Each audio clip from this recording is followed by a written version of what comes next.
দৃশ্যটা শুরু হয়েছিল ইউরোপের এক শান্ত শহরে। ১৯৬৮ সালে অস্ট্রিয়ার লেন্সে জন্ম নেন গোংসার ফেহুলিঙ্গার। তিনি পেশায় অর্থনীতিবিদ হলেও মূলত পরিচিত রাজনৈতিক কর্মকাণ্ডের জন্য। দীর্ঘদিন ধরে নিজেকে দেখিয়েছেন ন্যাটো এবং ইউরোপীয় ইউনিয়নের প্রবল সমর্থক হিসেবে। তার ভাষণে প্রায় উঠে আসে আক্রমণাত্মক বক্তব্য। যেসব দেশ পশ্চিমা শক্তির বিরোধিতা করে সেগুলোকে ভেঙে দিতে হবে ছোট ছোট অংশে। সম্প্রতি সেই বক্তব্যের ছায়া এসে পড়েছে ভারতের নামেও। সামাজিক যোগাযোগ মাধ্যম এক্সে প্রকাশ্যে তিনি দাবি করেছেন ভারতকে ভাঙতে হবে এবং এর নাম হবে এক্স ইন্ডিয়া। শুধু তাই নয়, তিনি একটি বিতর্কিত মানচিত্র শেয়ার করেছেন। সেখানে পাঞ্জাব, দিল্লি, উত্তরপ্রদেশ, রাজস্থান সহ ভারতের উত্তর উত্তর পশ্চিমাঞ্চলকে দেখানো হয়েছে আলাদা রাষ্ট্র খালিস্তান হিসেবে। পাশাপাশি কাশ্মীরকে দেখানো হয়েছে পাকিস্তানের অংশ হিসেবে। এই পোস্ট ঘিরে ভারত জুড়ে শুরু হয়েছে তীব্র প্রতিক্রিয়া। অনেকেই একে দেশের সার্বভৌমত্বের ওপর সরাসরি আঘাত হিসেবে দেখছেন। ফেসবুক, এক্স এবং ইনস্টাগ্রামে ছড়িয়ে পড়েছে নিন্দা আর ক্ষোভের ঢল। অনেকেই প্রশ্ন তুলছেন, একজন বিদেশি অর্থনীতিবিদ কিভাবে এমন দুঃসাহস দেখাতে পারে?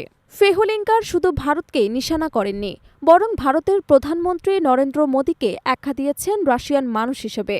তার দাবি, মোদির পররাষ্ট্রনীতি অতিরিক্তভাবে মস্কোর দিকে ঝুঁকে আছে। ফলে তার এই মন্তব্য স্বাভাবিকভাবেই আন্তর্জাতিক অঙ্গনে ভারতের কূটনীতি নিয়ে নতুন বিতর্কের জন্ম দিয়েছে। ভারতের ইতিহাসে খালিস্তান একটি পুরনো ক্ষত। ১৯৩০-এর দশকে শুরু হওয়া আন্দোলনটি ১৯৭০ থেকে ৮০-র দশকে চরম রূপ নেয়। শিখ সম্প্রদায়ের রাজনৈতিক এবং সামাজিক অসন্তোষ থেকে জন্ম নেয়া এই আন্দোলন বহু সহিংসতা সৃষ্টি করেছিল। বর্তমানে দেশটির ভেতরে আন্দোলন প্রায় স্তম্ভিত হলেও বিদেশে বসবাসরত কিছু প্রবাসী শিখ এখন এই দাবি টিকিয়ে রেখেছেন। বিশ্লেষকদের মতে ফেহুলিঙ্গারের বক্তব্য সেই পুরনো ক্ষতকেই উস্কে দিয়েছেন।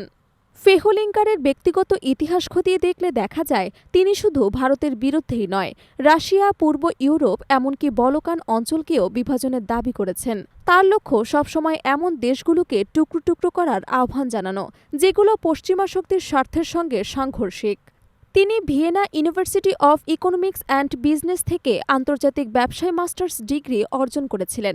পরবর্তী সময়ে সক্রিয়ভাবে ন্যাটো এবং ইইউ সম্প্রসারণের পক্ষে প্রচারণা চালান। তবে এখন পর্যন্ত ভারত সরকার এ নিয়ে বড় কোনো আনুষ্ঠানিক প্রতিক্রিয়া জানায়নি। বিশেষজ্ঞরা মনে করছেন এই ধরনের মন্তব্য বা মানচিত্র কেবল উস্কানি দেওয়ার কৌশল। এতে ভারতের ভেতরে বাস্তব কোনো পরিবর্তন ঘটার সম্ভাবনা নেই। তবে বিদেশি প্রোপাগান্ডারের মাধ্যমে বিভ্রান্তি ছড়ানো এবং সামাজিক বিভাজন তৈরির চেষ্টা অবশ্যই করা হতে পারে।